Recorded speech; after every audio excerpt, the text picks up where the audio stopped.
Today is the feast day of St. Maria Gredi, and when she was a child, she always helped her mother with the household chores, and she was very pious from a very young age, and she always had this real devout prayer life.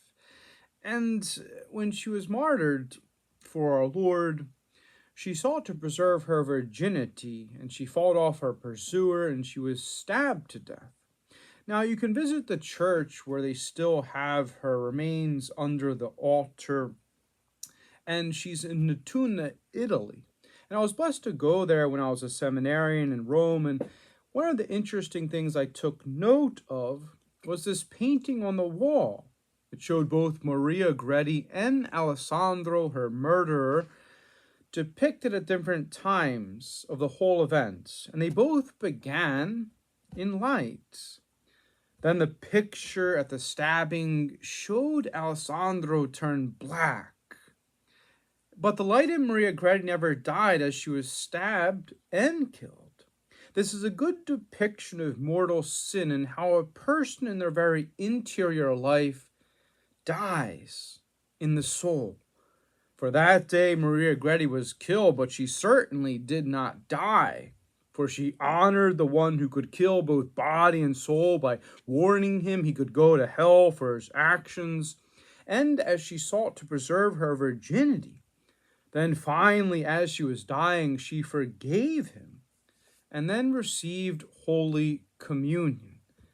At her canonization, over 250,000 people showed up, and it was one of the largest gatherings in St. Peter's to date. She died preserving her virginity like Christ, but her cross was multiple knife wounds to the body.